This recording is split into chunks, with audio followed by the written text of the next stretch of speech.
Muy buenos días, apreciados estudiantes. El día de hoy vamos a continuar con lo que corresponde al avance del capítulo titulado Conductos equivalentes y redes hidráulicas.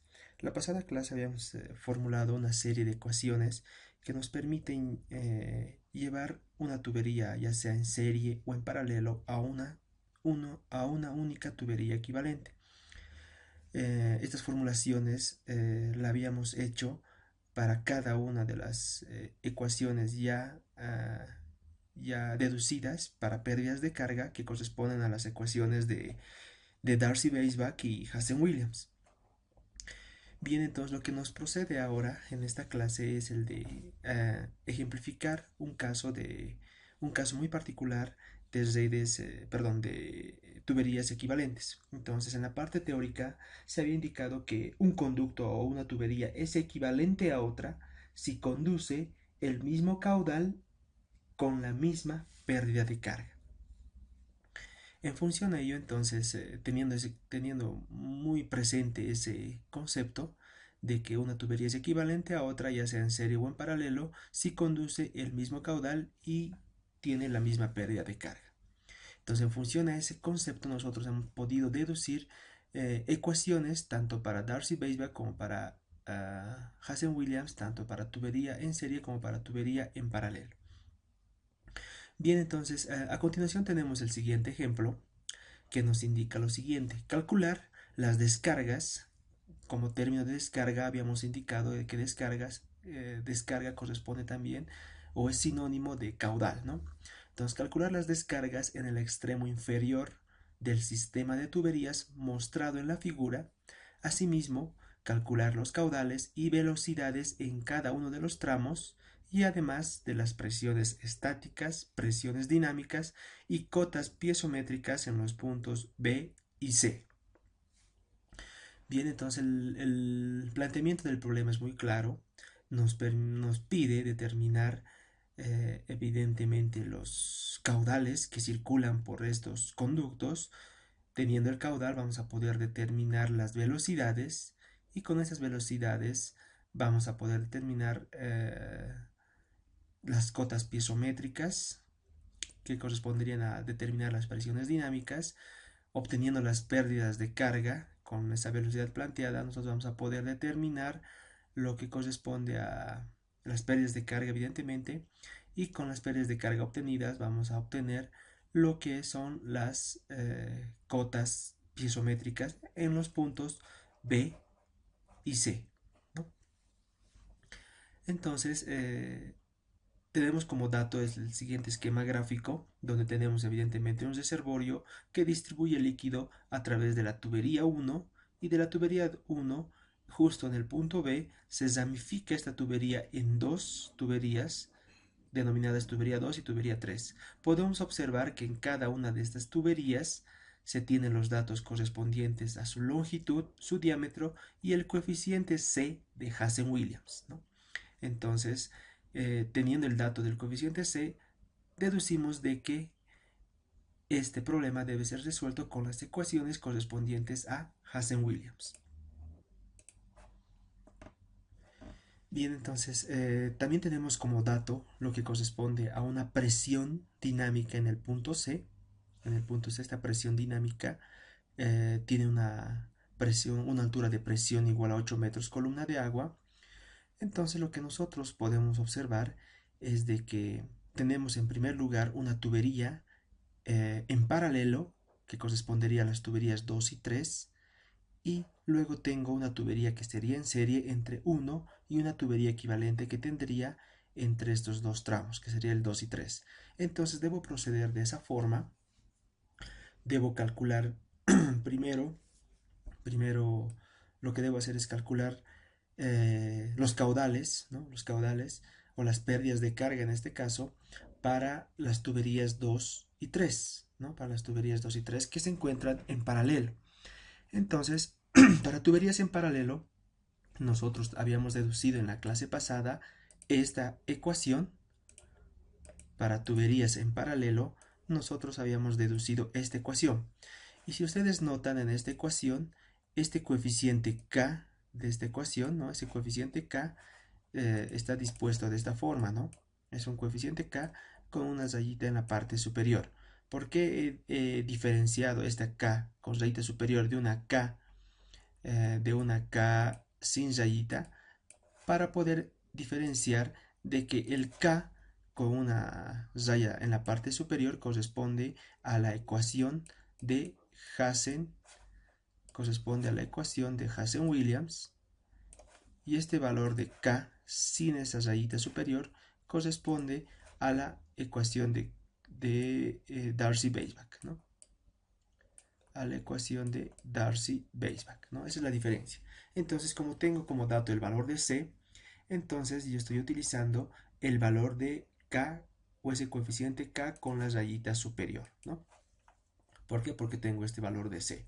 Entonces había deducido que este coeficiente K con la rayita superior es igual a 10.643 entre el valor de C a la 1.85. Esto lo he hecho simplemente para poder simplificar un poco la ecuación, ¿no? Simplemente eso, he aislado la parte de un coeficiente constante que se tiene dentro de la ecuación de Hazen-Williams. Entonces, como estamos en tuberías en paralelo, se había deducido esta ecuación para una n cantidad de tuberías en paralelo. Pero como en este caso tengo dos tuberías que se encuentran en paralelo, entonces en este extremo de la ecuación, que lo estoy graficando con un recuadro color rojo, va a corresponder a la tubería equivalente, ¿no? ¿No? Eso corresponde a la tubería equivalente, y el otro término o la igualdad del término corresponde, la igualdad de este término corresponde a la tubería número 2, y este otro extremo corresponde a la tubería número 3, ¿no? Entonces, como estoy en una tubería en paralelo, entonces utilizamos esta deducción de la ecuación que vimos la clase pasada, donde lo que estoy haciendo es una suma de estas dos tuberías para llevar a una tubería equivalente. ¿Por qué estoy sumando esto? Lo hemos deducido la clase pasada, porque a través de estos dos caudales debe circular un único caudal, ¿no? Entonces, ¿qué es lo que estoy tratando de hacer?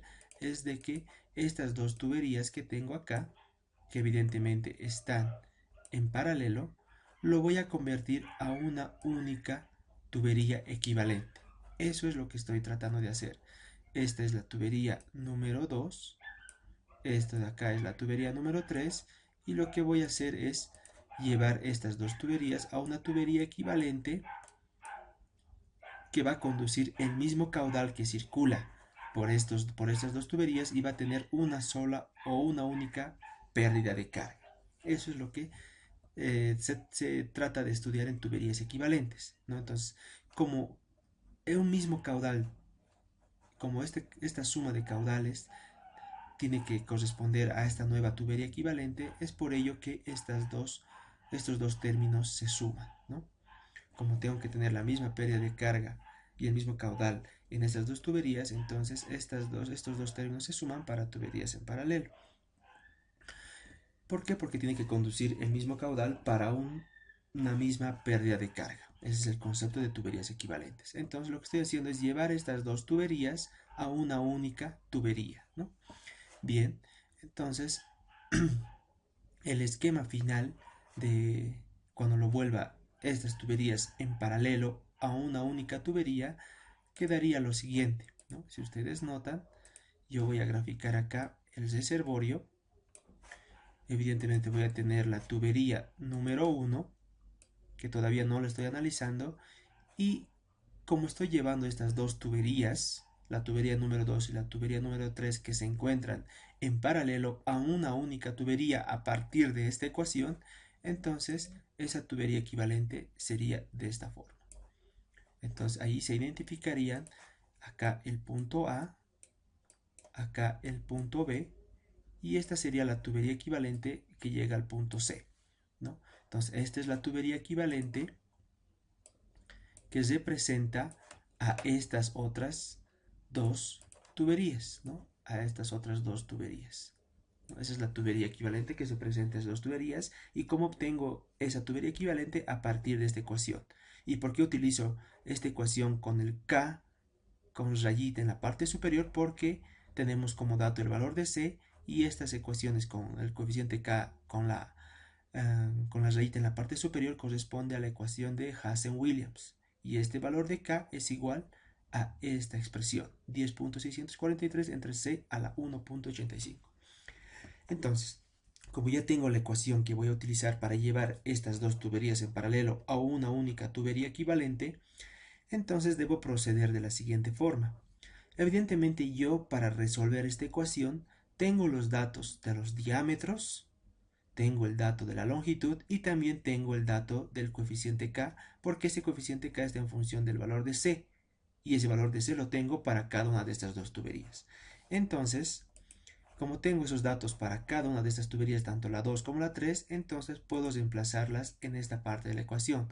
Pero ¿qué pasa con la tubería equivalente? Entonces, para la tubería equivalente yo debo asumir algunos datos, como son el diámetro, la longitud y el coeficiente K que está en función de C para la tubería equivalente. ¿Y cómo asumo ese dato? Yo debo considerar o debo evaluar de las dos tuberías que estoy analizando, debo evaluar cuál es la que tiene mayor longitud. Entonces puedo evidenciar de que de entre estas dos tuberías, la tubería que tiene mayor longitud es la tubería número 3. Entonces, como la tubería número 3 es la que tiene mayor longitud, de esa tubería 3 yo voy a asumir su diámetro, su coeficiente C, ¿no? Su coeficiente C, y voy a calcular con esos datos la longitud equivalente de la tubería que va a reemplazar a estas dos tuberías que se encuentran en paralelo. Entonces, una vez más, recalcando, de las dos tuberías que estoy analizando para llevarlas de lo que están en paralelo a una única tubería, entonces debo verificar cuál de estas dos tuberías tiene mayor longitud. Entonces, en este problema particular, la tubería 3 es la que tiene mayor longitud. Como la tubería 3 es la que tiene mayor longitud, de esa tubería 3 yo voy a asumir dos cosas, su diámetro y su coeficiente C. Entonces, para la tubería equivalente, el diámetro va a ser el de 10 pulgadas y su coeficiente C va a ser de 120. Si yo llevo estas 10 pulgadas a unidades comerciales en unidades de metros, va a ser igual a 0,25. Bien, entonces, recuerden eso, para utilizar esta ecuación de tuberías en paralelo y tener datos de la tubería equivalente que corresponde a este lado de la ecuación, ustedes deben asumir un diámetro y un valor de C o un coeficiente K que esté en función de C a partir de una evaluación previa de cuál de las tuberías tiene mayor longitud. En este caso la tubería 3 tiene mayor longitud, entonces de esa tubería yo asumo o jalo, se podría decir, sus datos de diámetro y coeficiente C.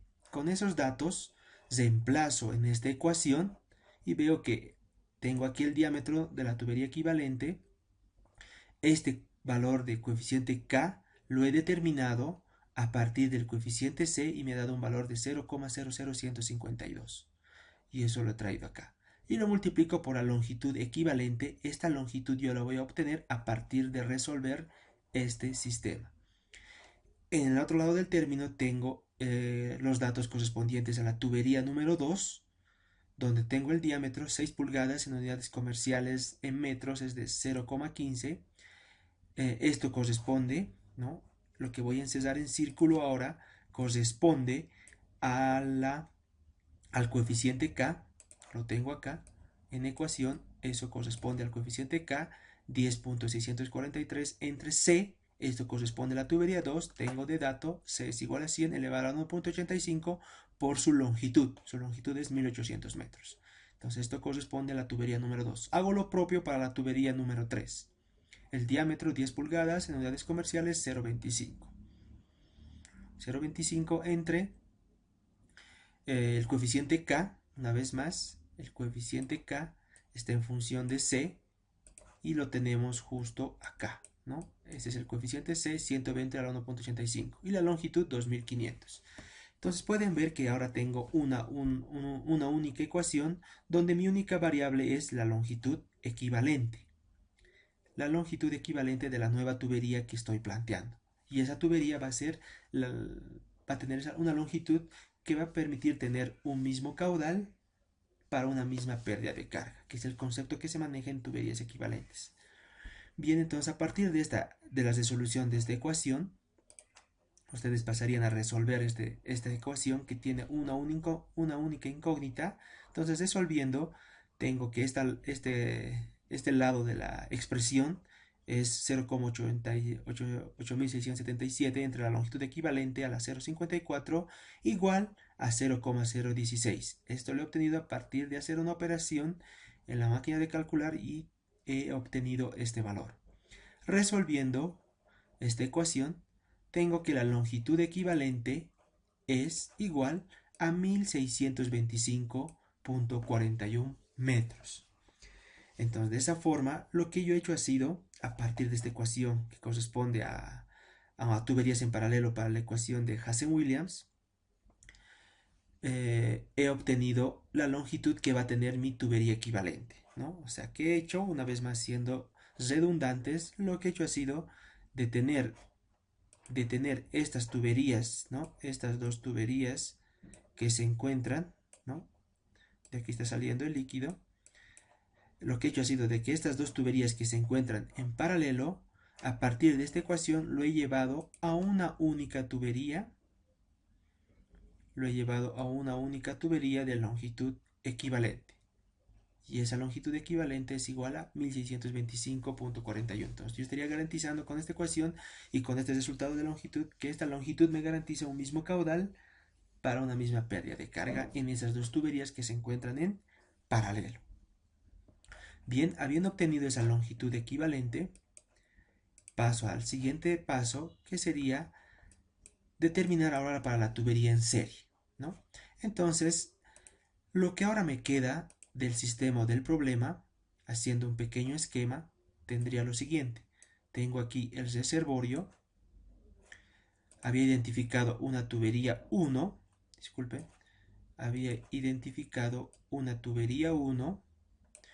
Y esas dos tuberías que se encontraban en paralelo, la he convertido a una tubería de longitud equivalente, ¿no? Esto ya es una longitud equivalente. Pero ahora estas tuberías ya no se encuentran en paralelo, ahora se encuentran en serie. La tubería 1 y la nueva tubería de longitud equivalente ahora se encuentran en serie. Este sistema ahora se encuentra en serie. Como se encuentra en serie, nosotros de igual forma en la clase anterior habíamos deducido ecuaciones tanto para Darcy-Weisbach como para Hazen-Williams para tuberías en serie. Y esa deducción respondía a la siguiente ecuación, ¿no? Entonces, esa ecuación corresponde a la ecuación para llevar una tubería equivalente que se encuentra en serie. Entonces, lo que voy a hacer ahora es estas tuberías que se encuentran en serie, lo que voy a hacer es llevar, haciendo un esquema más, lo que estoy haciendo es llevar estas dos tuberías que se encuentran en serie, llevar a una única tubería que tenga, por la cual pase el mismo caudal con una misma pérdida de carga. Y eso lo obtengo a partir de esta ecuación. Entonces, si vemos en la ecuación, esta parte de la ecuación corresponde a la nueva tubería equivalente. Esto corresponde a lo que está con la tubería en rojo, la tubería equivalente. En el otro extremo de la ecuación, esto correspondería a la tubería número 1 y en el otro extremo la tubería equivalente, ¿no? Entonces la suma de esas dos pérdidas de carga me darían la nueva pérdida de carga para esta tubería equivalente, ¿no? Entonces esto llegaría a ser ahora la nueva tubería equivalente que se encuentra ahora en serie, luego de haber llevado estas dos tuberías a una tubería equivalente que estaba en paralelo. Bien, entonces, similar al caso anterior, yo tengo evidentemente datos de la tubería 1, tengo la longitud, tengo el diámetro, el coeficiente K de Hazen-Williams que depende de C también lo tengo, Y también ahora tengo los datos de esta tubería equivalente. Acá sería la longitud que he calculado en un paso anterior, porque ya es ahora una tubería equivalente. K equivalente también lo tengo de dato. Hemos asumido un valor de C que correspondía al valor mayor y su diámetro igual, ¿no? Entonces tengo los datos de diámetro, coeficiente C y longitud de la tubería equivalente que se encontraba antes en paralelo. Y debo asumir, similar al caso anterior, datos tanto de diámetro como de C. Entonces, si nosotros evaluamos, si nos vamos al, al gráfico anterior, puedo observar, ¿no?, que la tubería 1 tiene un diámetro de 12 pulgadas, un valor de C de 100 y tiene una longitud de 1600 metros, ¿no? Y la nueva tubería equivalente, ¿no? Ahora tiene una longitud de 1625.41, ¿no? Entonces, entonces, yo sé ahora, si verifico este esquema, en este esquema, acá tengo esta tubería equivalente que tiene una longitud de 1600, ¿no? Si revisamos, tiene una longitud de 1625.41, ¿no?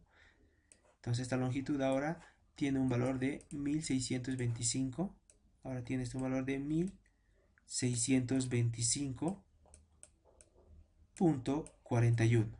Entonces, como ahora estoy evaluando una tubería en, en serie, una al lado de la otra, entonces de igual forma al caso de tubería en paralelo debo ver cuál es la tubería que tiene mayor longitud.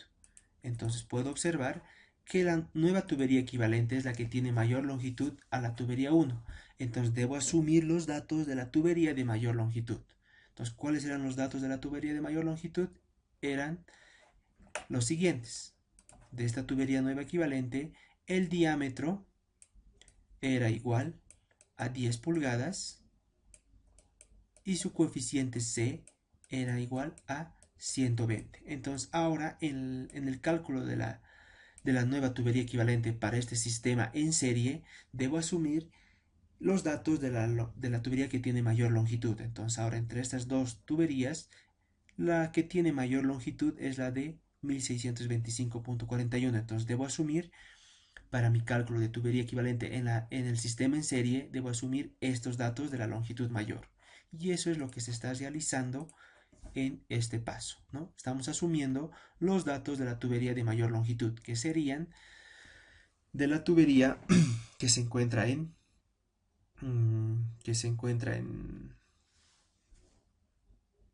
que hemos calculado en un paso anterior. Entonces tenemos 10 pulgadas, C 120, 0.25, hacemos el cálculo del coeficiente K para Hazen-Williams y reemplazamos en esta ecuación. Esto corresponde a la nueva tubería equivalente, esto corresponde a la tubería 1 y esto corresponde a la tubería equivalente de las tuberías que se encontraban en un inicio en paralelo.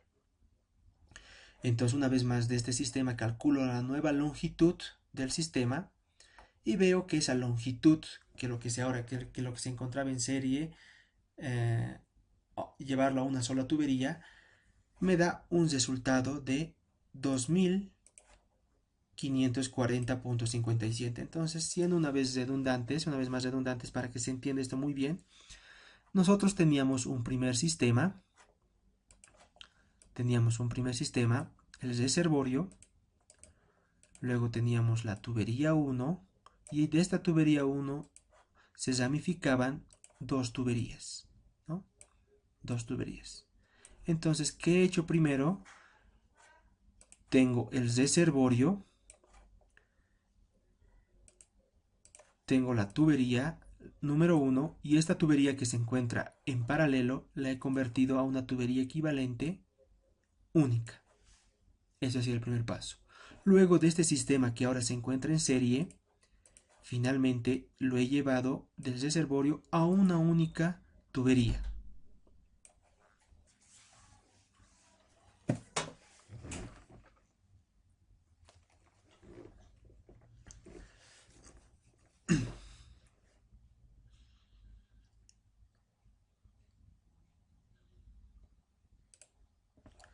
de esta tubería que ya ha sido transformada a una tubería en serie, eh, ahora la vamos a llevar a una tubería única equivalente, ¿no? Una única tubería equivalente, y esa única tubería equivalente que va a tener conceptualmente un mismo caudal para una misma pérdida de carga, va a tener ahora esta longitud que hemos calculado en este paso, ¿no?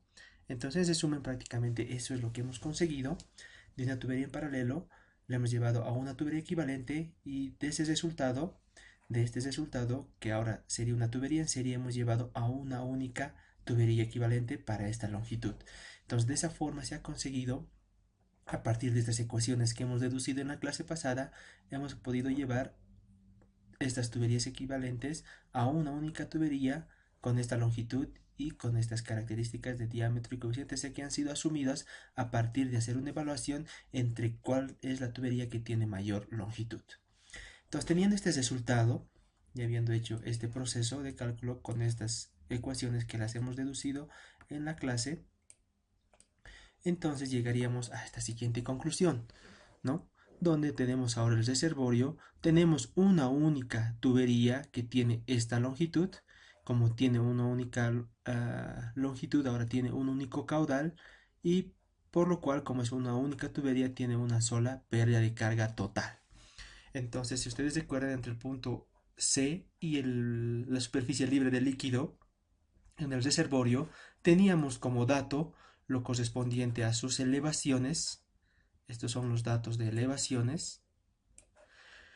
Entonces, con esas elevaciones yo del gráfico puedo determinar, y con este dato también adicional, ¿no? Con este dato adicional de presión dinámica en el punto C, puedo llegar a determinar esta pérdida de carga. Entonces, por eso del gráfico, la pérdida de carga va a ser igual a esta diferencia de elevaciones, lo cual me va a dar esta diferencia de elevaciones, me estaría dando toda esta longitud. De esa longitud les resto esta presión dinámica, entonces me va a dar como dato la pérdida de carga en el sistema equivalente. Con esa pérdida de carga yo puedo determinar el caudal que sale por este nuevo sistema equivalente, ¿verdad? Entonces ese caudal, como estamos en el caso de la ecuación de Hazen-Williams, esta es la ecuación que corresponde a Hazen-Williams, ¿no? Caudal igual a 0.278 por C por el diámetro a la 2.63 entre S, que es la pérdida de carga unitaria, la pérdida de carga total entre la longitud. Hago el reemplazo. C para la nueva tubería equivalente era de 120, el diámetro era de 10 pulgadas, 0.25. La pérdida de carga del nuevo sistema es 72 entre la longitud equivalente ahora calculada, 2540.57. De esa forma, yo he obtenido el valor del caudal, ¿no? El valor del caudal. Entonces yo sé que en este sistema equivalente está pasando este caudal, y que este caudal, con este caudal ahora yo puedo determinar la pérdida de carga en la tubería 1. ¿Por qué con este caudal yo puedo determinar la pérdida de carga en la tubería 1? Por el principio de continuidad, ¿no? Entonces, ¿por qué por el principio de continuidad? Sabemos que en el primer sistema teníamos lo siguiente, ¿no? En el sistema inicial nosotros teníamos una tubería de esta forma, y de esta tubería se hacía una bifurcación a otras dos tuberías. Entonces nosotros conceptualmente sabemos que el caudal de entrada es igual al caudal de salida, ¿no? Ese es el principio de continuidad. Entonces, como tenemos un único sistema y sabemos que por este sistema pasa este caudal, entonces este caudal de entrada es el mismo en toda la longitud. Entonces este caudal que yo he determinado es prácticamente el caudal que corresponde a la tubería 1, eso por el principio de continuidad. Entonces, como ya tengo el caudal que circula por la tubería 1, puedo determinar su pérdida de carga en la tubería 1. Entonces aplico la ecuación de pérdida de carga de Hazen-Williams con los datos de la tubería 1. Noten ahora que estoy utilizando los datos de la tubería 1, C igual a 100, su diámetro 30 centímetros y su longitud 1600. Con eso obtengo lo que corresponde a la pérdida de carga de la tubería número 1. Entonces prácticamente este caudal equivalente, de la longitud equivalente, es igual, ¿no? Es igual al caudal 1. Es igual, disculpen, es igual al caudal 1. ¿Y por qué es igual al caudal 1? Por el principio de continuidad, ¿no? Caudal de entrada es igual al caudal de salida. Entonces nosotros sabemos del sistema equivalente que por un sistema equivalente está pasando un caudal. Entonces nosotros conceptualmente sabemos que un conducto es equivalente a otro si se conduce el mismo caudal con la misma pérdida de carga.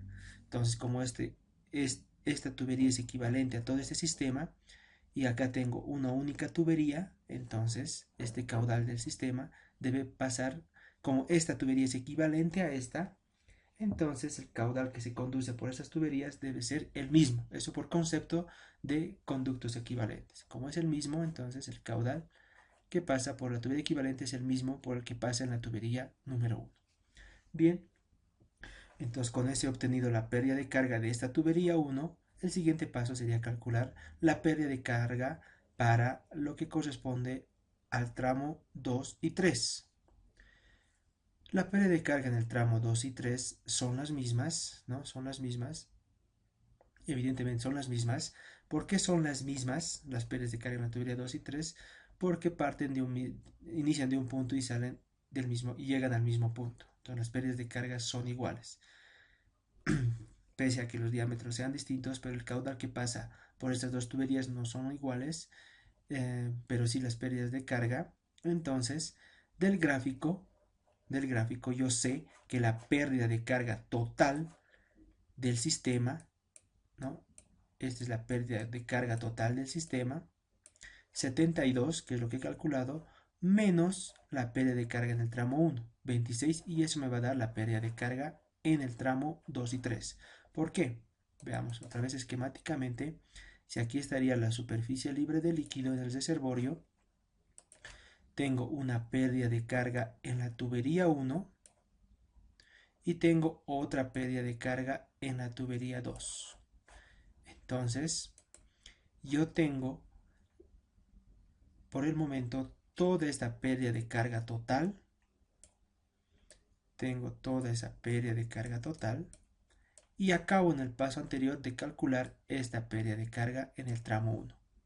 Entonces, esa pérdida de carga total menos esta pérdida de carga en el tramo 1 me daría la pérdida de carga en el tramo 2 y 3. Con esa pérdida de carga en el tramo 2 y 3, que es igual a 46 metros, paso a determinar los caudales que circulan en esa tubería equivalente. Una vez más, recalco, acá tenía el sistema y he obtenido el caudal que circula por la tubería número 1 y ahora debo determinar los caudales que circulan por cada una de estas tuberías, ¿no? Como ya tengo la pérdida de carga en este tramo 2 y 3, entonces con la ecuación de Hazen-Williams puedo pasar a determinar los caudales tanto en el tramo 2 como en el tramo 3. Como tienen longitudes y diámetros distintos, entonces los caudales que circulan por estas tuberías van a ser distintos, ¿no? Sin embargo, como el caudal de entrada es igual al caudal de salida, la suma de estos dos caudales debería de producirme este caudal. Eso por el principio de continuidad. Y viendo las direcciones de flujo, ¿no? Acá tengo este flujo y tengo este flujo. Entonces, si ustedes recuerdan en el problema de 3 depósitos y por el mismo principio de continuidad, el caudal en el tramo 1 debe ser igual al caudal en el tramo 2 más el caudal en el tramo 3. Y haciendo esa verificación veo que evidentemente se cumple esta igualdad, ¿no? Entonces, de esa forma habríamos obtenido los caudales que circulan por estas tres tuberías. Noten que evidentemente el caudal varía en cada una de estas tuberías porque tienen distintos diámetros y distintas longitudes, pero lo que hemos conseguido a partir de tuberías equivalentes es encontrar una única tubería por el cual circula un mismo caudal para una misma pérdida de carga. Y a partir de eso hemos podido obtener el caudal en el tramo 1 y a partir de ese caudal en el tramo 1 hemos obtenido una segunda pérdida de carga en estas dos tuberías y obtener sus respectivos caudales, ¿no? Y pueden ver que hemos manejado hasta ahora los mismos conceptos que se ha aprendido en el capítulo de conductos forzados bajo presión. Estamos manejando bastante las ecuaciones de Hazen-Williams. También podría hacerse esta variante a Darcy-Weisbach, esto en función a los datos. Pero el criterio de entender los principios básicos de la hidráulica, que por ejemplo acá estamos analizando el principio de continuidad, caudal de entrada igual al caudal de salida, se está cumpliendo. Y además estamos incluyendo a nuestro aprendizaje lo que corresponde a estas tuberías equivalentes, donde hemos llevado dos tuberías en paralelo a una única tubería y dos tuberías en serie a otra única tubería. Bien, entonces el problema ya, aún en una parte ya estaría resuelto. Tenemos los caudales en cada uno de estos tramos. El siguiente paso sería determinar las velocidades en cada uno de estos tramos y sus presiones tanto estáticas como dinámicas. Estos datos son muy comunes en calcularlos en diseños de sistemas de abastecimiento porque son muy útiles, ¿no? Entonces cualquier software de cálculo te determina cada uno de estos valores: caudales, velocidades, presiones estáticas y presiones dinámicas. Son parámetros fundamentales para el diseño de sistemas de abastecimiento. Entonces por ello que lo hacemos notar en este ejemplo. Para las velocidades simplemente utilizamos lo que es caudal igual a velocidad por área, ¿no? La ecuación del caudal. Tenemos el caudal, tenemos el área, despejamos la velocidad, tenemos caudal para cada una de esas tuberías, el área también tenemos, el área va a estar en función a cada uno de los diámetros de las tuberías y de esa forma obtenemos las velocidades para cada uno de esos tramos. Un dato fundamental es la velocidad en un diseño de sistema. ¿Por qué? Porque nos permite determinar si por normativa estamos cumpliendo las velocidades máximas y mínimas, ¿no? Las velocidades mínimas deben cumplirse para que haya arrastre de sedimentos, ¿no? De sedimentos. Y así, si no hubiera una velocidad mínima, no se podría arrastrar estos sedimentos y entonces las tuberías se taparían. ¿Y por qué cumplimos velocidades máximas? Porque cada tubería, dependiendo de su material, está diseñada para soportar velocidades específicas, ¿no? Una determinada velocidad. Entonces, si superamos esa velocidad, podemos tener daños en las tuberías. Es simplemente por el hecho de esa fricción que existe entre el material y el líquido. Entonces, dependiendo de esa velocidad, ¿no? Pueden llegar a dañarse las tuberías o los mismos accesorios. Entonces, por eso controlamos velocidades mínimas y máximas y por eso es necesario calcularlas en un diseño de sistema de abastecimiento. El siguiente paso que nos planteaba el problema era determinar las presiones estáticas y dinámicas. Para ello, para entender un poquito las presiones estáticas y dinámicas, o para recordar prácticamente porque ya las conocemos, en este gráfico donde tenemos el sistema ya calculado, ya tenemos sus caudales, sus velocidades, tenemos que determinar sus presiones estáticas y dinámicas. Entonces, para determinar esas presiones estáticas, nosotros requerimos de generar en primer lugar la línea de horizonte de energía, ¿no? Esta línea corresponde al horizonte de energía. Entonces podemos ver que el problema nos planteaba las elevaciones de cada uno de estos puntos. Entonces la presión estática simplemente es una diferencia de elevaciones. Las presiones estáticas corresponden desde el punto de análisis hasta el horizonte de energía. Eso es gráficamente la presión estática. La altura en metros columna de agua que va desde el punto considerado hasta el horizonte de energía. Por ejemplo, para el punto A es sencillo calcular su presión estática porque va a ser la diferencia de esta cota menos esta cota. Y eso está plasmado acá. 290 menos 280, esa presión estática es igual a 10 metros columna de agua. En el punto B lo propio, tengo esta elevación, tengo la elevación del punto B, esa diferencia me da un valor de 70 metros columna de agua. Y lo mismo para el punto C, la diferencia de esta elevación menos esta elevación, 80 metros columna de agua. Entonces las presiones estáticas son esas alturas que se miden desde el punto considerado hasta el horizonte de energía. Entonces estas serían las presiones que se generan cuando el sistema no está en movimiento, cuando está detenido. Pero cuando ya existe flujo o movimiento dentro de la tubería, o sea, se mueve el líquido, entonces se empiezan a generar estas presiones dinámicas, y esa presión dinámica es la distancia que existe entre el punto considerado a la cota o línea piezométrica, ¿ya? Desde el punto considerado hasta la línea piezométrica, desde el punto considerado hasta la línea piezométrica. Estos que están marcados con flechas verdes corresponden a las presiones dinámicas. Y de igual forma, si nosotros tenemos ya las pérdidas de carga calculadas, pérdidas de carga que nos permiten graficar las cotas piezométricas, entonces yo puedo determinar esas alturas de presión o presiones dinámicas. Por ejemplo, en el punto A, como parto de la superficie libre del líquido, entonces la presión dinámica es la misma que la presión estática, porque ahí no existe ningún tipo de pérdida de carga, entonces va a ser igual a la elevación del tanque menos la elevación del punto A. O sea, estos dos van a ser iguales, porque estamos partiendo del sistema. Pero cuando llegamos al punto B, ya se genera una pérdida de carga, ya sea por fricción o por accesorios. Esta pérdida de carga la he calculado, entonces la presión dinámica va a ser igual a esta cota piezométrica en el punto B menos la elevación en el punto B. Pero ¿cómo determino esta cota piezométrica en el punto B?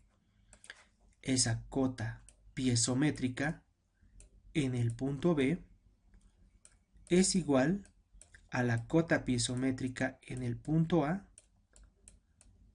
menos la pérdida de carga del tramo 1. Creo que era 26.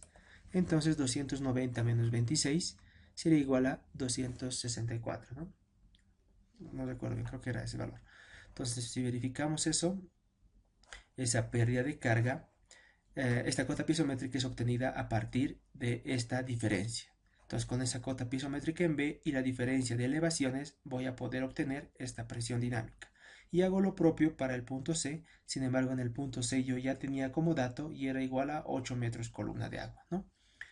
Entonces, siempre cuando acabe en un diseño, siempre es bueno tener todo este esquema, como está planteado acá, donde se tengan las cotas de nivel de las tuberías, se tengan las cotas que permiten determinar la línea piezométrica, indicar cuál es la presión dinámica y cuáles son las pérdidas de carga en el sistema. Es bueno tener este sistema o este gráfico resumen porque permite determinar o saber cuáles son esos datos que han sido calculados en el problema. Entonces, lo ideal siempre es que ustedes, cuando terminen un diseño de sistema de abastecimiento, siempre tengan o generen estos gráficos donde se evidencia las cotas de elevación de las tuberías y las cotas piezométricas que permite trazar la línea piezométrica y además determinar las pérdidas de carga en esas tuberías. Entonces, de esa forma habríamos resumido prácticamente la clase pasada en un ejemplo, ¿no? Ya sabemos de cómo aplicar cada una de las ecuaciones que hemos deducido en la clase pasada para poder llevar una tubería, ya sea en serie o en paralelo, a una única tubería que conceptualmente me indica que una tubería equivalente es equivalente a otra si conduce el mismo caudal con la misma pérdida de carga. Bien, entonces de esa forma habríamos terminado una primera parte de la clase que correspondería, o del capítulo que corresponde a tuberías o conductos equivalentes. El siguiente punto llegaría a ser lo que corresponde a redes hidráulicas o redes de tuberías, ¿no? En la parte de tuberías o conductos equivalentes habíamos mencionado de que en sistemas de distribución de agua potable están formados por lo general por una serie o grandes cantidades de tubería interconectadas o unidas entre sí. Entonces esa interconexión forman tuberías ya sean en serie o en paralelo. Pero cuando ya se tiene todo un sistema de tuberías entrelazadas, unidas o conectadas entre sí, este sistema se conoce como redes hidráulicas, ¿no? Ya habíamos indicado que estas redes hidráulicas son redes que se forman dependiendo de cómo esté formado urbanísticamente una población o una ciudad, ¿no?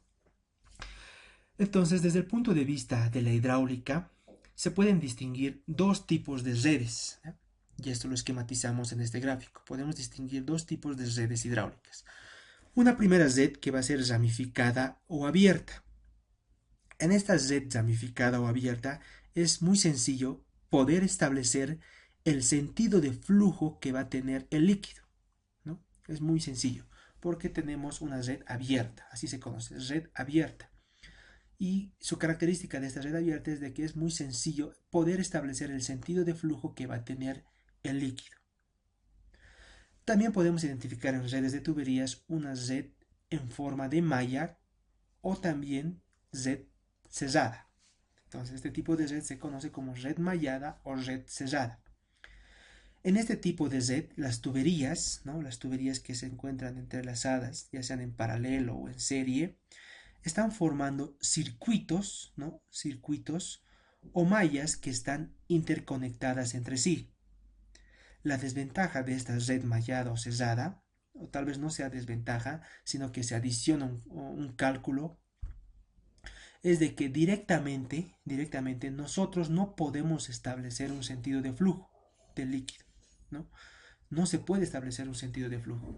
Por medio de iteraciones nosotros tenemos que identificar cuál es el flujo real de la tubería.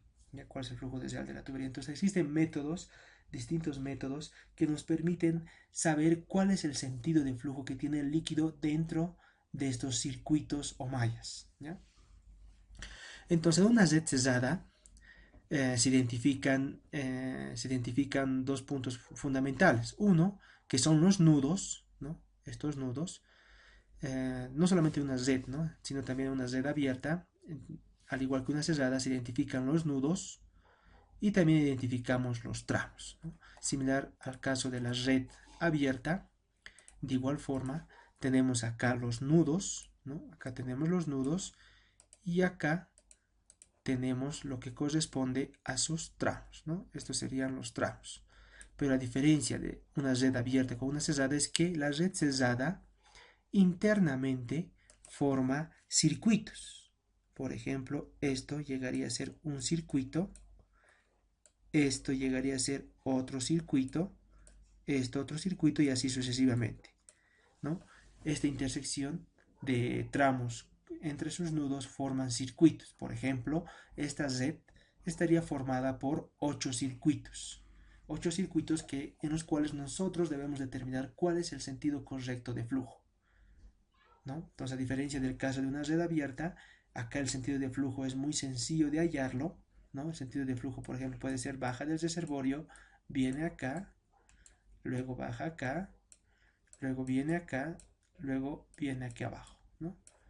Y lo propio acá viene por este lado, quizá necesariamente como el reservorio está en ese punto, entonces baja ahí y llega ahí. Entonces pueden ver que aquí el flujo es muy sencillo, pero cuando tenemos un circuito o una red cerrada, el reservorio va a venir acá, pero no sabemos si va a venir por este lado, por este lado, por este lado, por este lado, o quizá venga así, así, así o así, ¿no? Entonces, en una red cerrada es fundamental conocer el sentido de flujo que lleva el líquido. Y eso lo obtenemos a partir de métodos que nos permiten determinar el sentido de flujo dentro de una red cerrada o dentro de un circuito de tuberías. Bien, entonces identificados los dos tipos de redes que se ven en sistemas de abastecimiento de agua potable, en el caso de las redes ramificadas, el cálculo se realiza, como se había indicado, como si las tuberías estarían conectadas en serie, ¿no? Una después de la otra. Pero en una red cerrada se pueden distinguir dos tipos de problemas, ¿no? Dos tipos de problemas que debemos resolverlos.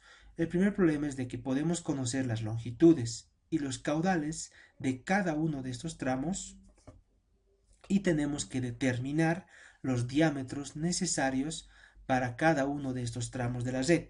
Y como vamos a calcular los diámetros, tenemos los caudales, vamos a poder determinar las pérdidas de carga y con esas pérdidas de carga vamos a poder obtener las presiones en cada uno de estos nudos, ¿no? Entonces, un primer problema en una red cerrada es si conocemos las longitudes y conocemos los caudales, entonces con esos datos debo calcular los diámetros y con esos valores determinar las pérdidas de carga en cada uno de esos tramos y luego determinar las presiones en cada uno de los nudos. Ese es un primer problema que se evidencia en una red cerrada. Un segundo problema es de que conozco las longitudes, conozco los diámetros, pero No conozco los caudales, debo determinarlos y también debo determinar los sentidos de flujo. Como no tengo los caudales, entonces debo determinar el sentido de flujo en cada tramo. Y como ya voy a tener el caudal, ya tenía los diámetros y las longitudes, debo determinar las presiones en cada uno de estos nudos. Entonces, en el primer caso el problema es hidráulicamente determinado porque si se tienen m nudos y tenemos n tramos de tuberías, el problema presentaría m más n incógnitas, ¿no? Y entonces vamos a tener m presiones o cotas piezométricas y n diámetros. Entonces, el número de ecuaciones disponibles es n, o sea, las ecuaciones de resistencia o de pérdidas de carga aplicadas a cada uno de los tramos. Podemos determinarlo en función de las ecuaciones dependiendo de dónde nos encontremos, ya sea Hazen-Williams o Darcy-Weisbach. Entonces, en un problema de red cerrada, la indeterminación se presenta de dos formas, ¿no? Ese problema hidráulicamente indeterminado se presenta de dos formas, ¿no? O sea, se puede dar solución de dos formas. Una es introduciendo nuevas ecuaciones ajenas a la hidráulica donde se aplican condiciones de costo mínimo, ¿ya? Entonces, ese problema de hidráulicamente indeterminado en una red cerrada puede ser resuelta a partir de ecuaciones que no están muy vinculadas al área de la hidráulica, sino más vinculadas al área de costos, ¿no? Al de determinar un costo mínimo en un sistema de tuberías.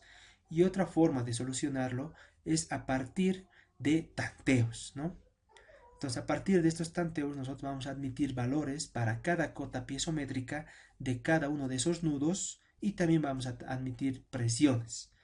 ¿Y cómo vamos a ver que esas cotas piezométricas y esas presiones son las adecuadas? A partir de tanteos. Entonces, la primera forma presenta grandes dificultades de cálculo debido al elevado número y grado de ecuaciones que se tiene. Por ello, surgieron soluciones más aproximadas, entre las que las vamos a citar a continuación. Una forma de solucionar el problema hidráulico de sistemas de redes cerradas se lo hace a partir de un seccionamiento, ¿no? Seccionamiento.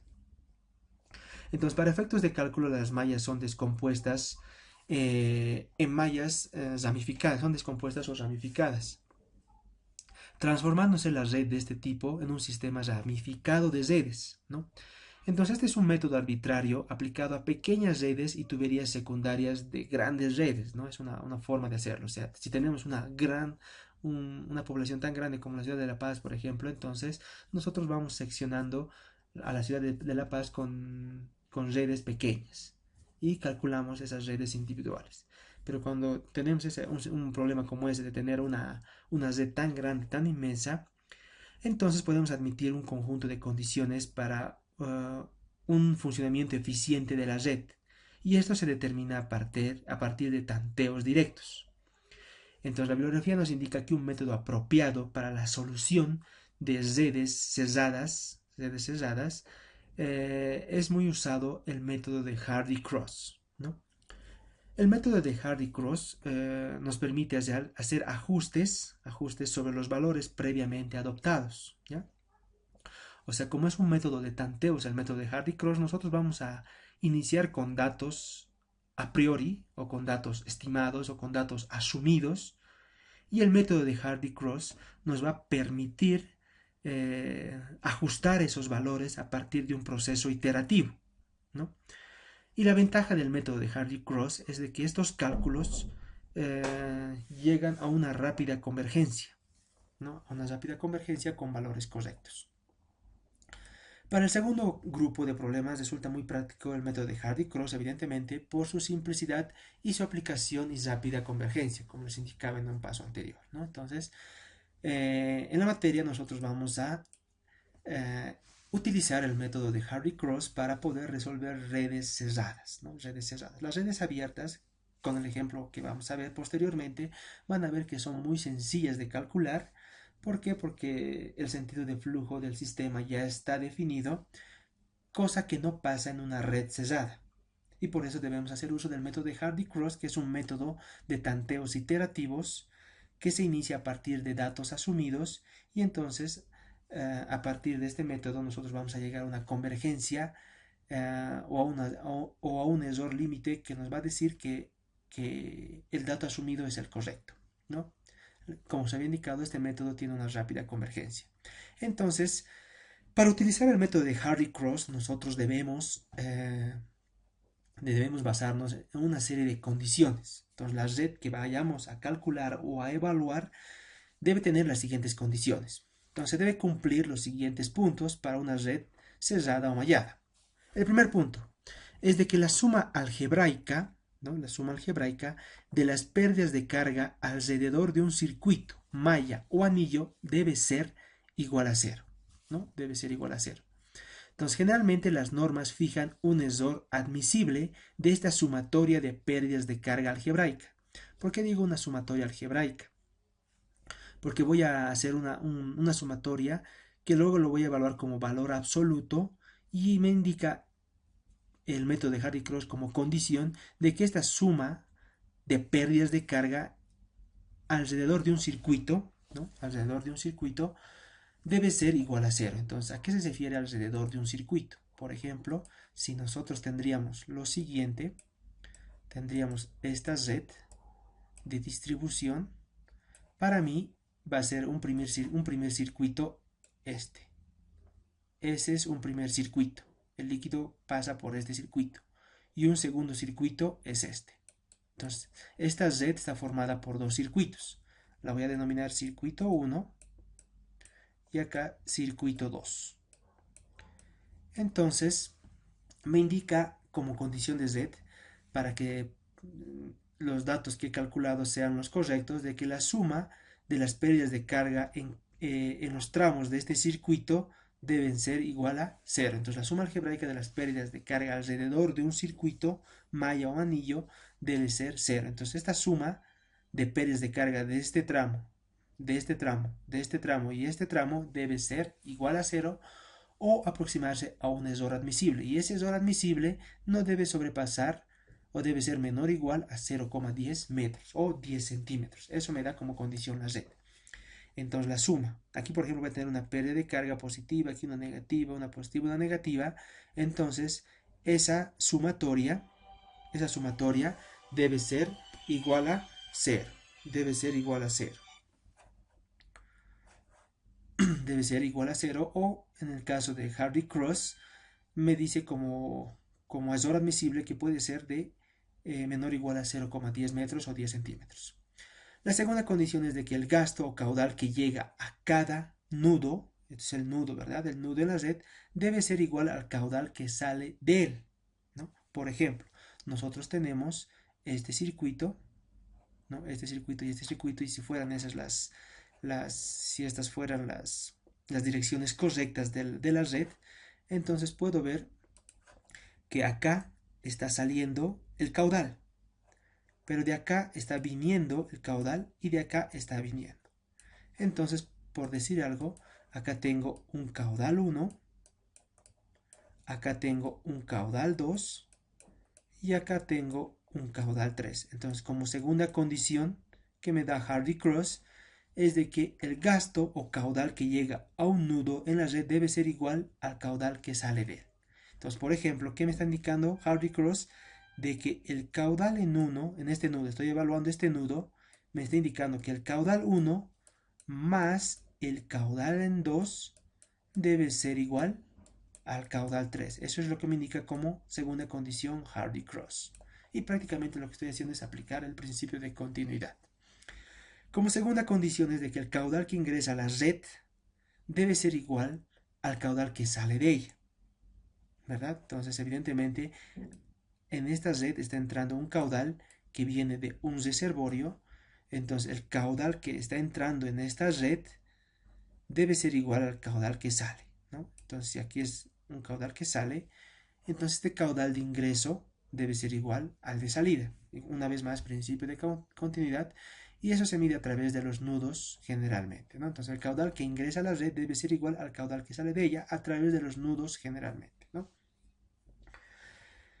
Entonces, para el caso de estos serían las condiciones que me pide Hardy-Cross para poder resolver este problema. Entonces vamos a ver la formulación que me pide Hardy-Cross, ¿no? Evidentemente estas condiciones también son utilizadas para redes abiertas, pero en redes abiertas simplemente se cumplen estas dos últimas condiciones, ¿no? Para redes abiertas se deben cumplir las condiciones B y C, y para redes cerradas las tres condiciones. Bien, entonces en el método de Hardy-Cross se supone una cierta distribución de caudales, ¿no?, en los tramos, en las cuales nosotros vamos a asignar arbitrariamente signos positivos a aquellos caudales de sentido horario. ¿Ya? Eso es fundamental.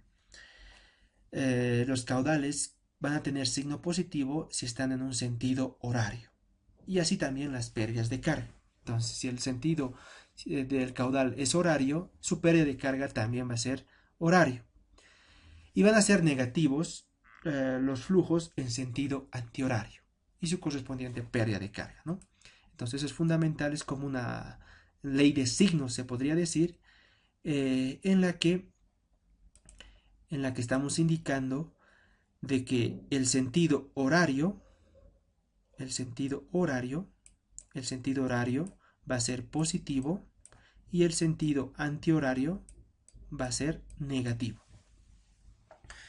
Entonces, si admitimos que el caudal correcto está dado por el caudal inicial que yo he adoptado, más un diferencial de caudal, siendo entonces un diferencial de caudal la corrección o error cometido en la suposición inicial, que es caudal sub cero, la cual deseamos calcular, la pérdida de carga en el tramo considerado estará dado por esta ecuación, ¿no?, donde vamos a tener un coeficiente k multiplicado a q sub 0 más delta q elevado a la n, ¿no? Entonces, estamos generalizando esta pérdida de carga porque es una pérdida de carga que puede hallarse por Darcy-Weisbach o Hazen-Williams. Pero estamos indicando acá de que mi caudal correcto o mi caudal final que permite cesar bien mi red cesada es de que yo he asumido un caudal inicial y a partir de iteraciones estoy adicionando una diferencia de caudal que hace que mi caudal inicial sea el correcto. Y de esa forma yo voy a poder determinar mi pérdida de carga. Si yo realizo una adecuada factorización de este caudal inicial a partir de esta ecuación, entonces voy a tener lo siguiente, ¿no? Lo que he hecho acá ha sido esta ecuación factorizarlo, ¿no? Factorizarlo, o sea, sacar del paréntesis con su exponente. Entonces he factorizado el valor de Q sub 0 y he designado como HL sub 0 K, he designado una pérdida de carga a este caudal sub 0 elevado a la n. Entonces, si yo desarrollo el paréntesis utilizando el binomio de Newton, si ustedes recuerdan sus clases de cálculo 1, es posible aplicar a este paréntesis el binomio de Newton para hallar una solución. Y despreciando evidentemente los términos de delta Q o delta Q que estoy buscando, que son de segundo orden en adelante, pues se supone ahora que delta Q es muy pequeño, ¿no? Muy pequeño, esa diferencia de variación del primer valor que he dado, ese delta Q es muy pequeño según el binomio de Newton. Entonces, esta ecuación del paréntesis resuelta por el binomio de Newton me quedaría como pérdida de carga total en el sistema, esa pérdida de carga inicial que corresponde al Q sub 0 inicial, por 1 más n, un valor de n, de delta Q sobre Q sub 0, ¿no? Entonces, este n o esta pérdida de carga ha sido obtenida a partir del binomio de Newton. Entonces, siendo que la suma de las pérdidas de carga en el circuito o malla debe ser 0, ¿no? ¿Recuerdan? La sumatoria una de las condiciones de Hardy-Cross es de que las sumatorias de pérdidas de carga algebraica en todo el circuito o malla debe ser igual a 0. Entonces tendría esta ecuación, ¿no? La sumatoria de pérdidas de carga va a ser igual a la sumatoria de pérdidas de carga iniciales más un valor de n, sumatoria de pérdidas de carga en 0 por Q sub 0 por delta Q, ¿no? Entonces he hecho una sumatoria de pérdidas de carga para cada uno de los tramos. Lo que estoy haciendo acá es generalizar esta pérdida de carga. Pero yo sé que al generalizar esta pérdida de carga para muchos tramos, todas las pérdidas de carga en esos tramos deben ser igual a 0. Entonces, de esta ecuación, ¿no? De esta ecuación, yo despejo el valor de delta Q, ¿no? El valor de delta Q es ese delta Q adicional que me permite, que Hardy-Cross me permite calcularlo a partir de su método. Entonces, ese delta Q, despejando ese delta Q de esa ecuación, me estaría dando la siguiente expresión, ¿no? Donde está en función a pérdidas de carga iniciales y al caudal inicial que yo he asumido. Entonces pueden ver que este es un caudal inicial que yo he asumido. Con este caudal inicial yo puedo determinar las pérdidas de carga en cada uno de esos tramos que han sido obtenidas a partir de este caudal inicial y está multiplicado por un factor n.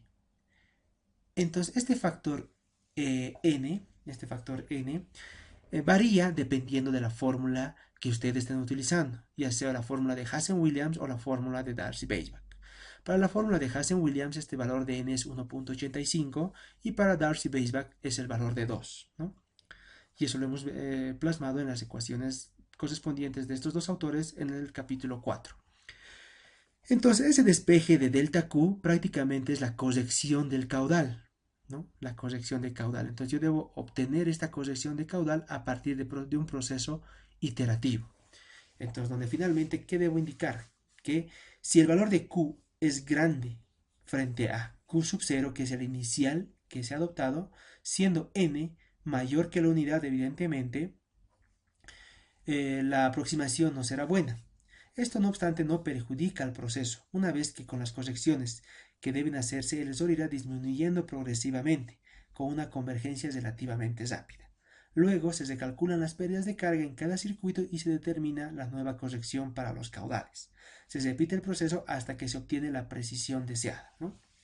Entonces noten que en este párrafo prácticamente lo que yo estoy haciendo o lo que estoy tratando de explicar es el proceso iterativo que se debe realizar. A partir de un valor Q sub 0 inicial, ¿no? Q sub 0 inicial, ustedes van a determinar las pérdidas de carga en cada uno de esos tramos y con como van a tener las pérdidas de carga en cada uno de esos tramos, los caudales, hacen una sumatoria, van a saber qué ecuación estaban utilizando, Hazen-Williams o Darcy-Weisbach, resuelven esta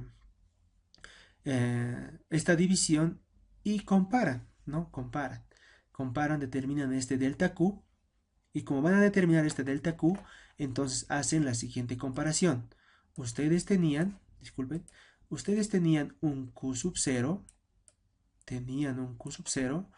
entonces evalúan y dicen este Q sub 0 es igual al Q sub 0 más delta Q, más ese delta Q. Entonces si se aproxima esa igualdad, que sería prácticamente la corrección de este caudal, entonces si estos se igualan, entonces ese valor asumido en un inicio es el correcto. Si no, entonces asumen este nuevo valor como el inicial y vuelven a calcular otro delta Q. Y otra vez hacen la comparación. Entonces pueden ver que igual al caso de las ecuaciones de pérdida de carga donde calculábamos a partir de Colebrook-White, una vez más acá debemos hacer una serie de iteraciones donde debemos comparar el valor inicial con el valor final. Y si son iguales, entonces el valor último asumido es el correcto. Entonces ese es prácticamente el proceso que nos da Hardy-Cross para poder resolver redes cesadas. Y también redes abiertas, ¿no? Pero para redes abiertas el problema se hace más sencillo porque ya tenemos prácticamente direccionado los sentidos de flujo, ¿no? Entonces, la siguiente clase, estimados estudiantes, vamos a resolver un ejemplo práctico correspondiente a este tipo de redes, tanto abiertas como cerradas, y ver la metodología que utiliza Hardy-Cross en un problema práctico y ver cómo es la forma que se realiza este proceso iterativo, ¿no? Donde ustedes van a poder fácilmente en una calculadora o en un Excel poder optimizar este proceso, no poder programar este proceso iterativo para que les dé la solución correcta, ¿no? Y no estén tardando haciendo iteraciones una tras una y metiendo datos cada vez, ¿no? Muy bien, muchachos, hasta esto el día de hoy, que tengan una muy buena tarde. Gracias.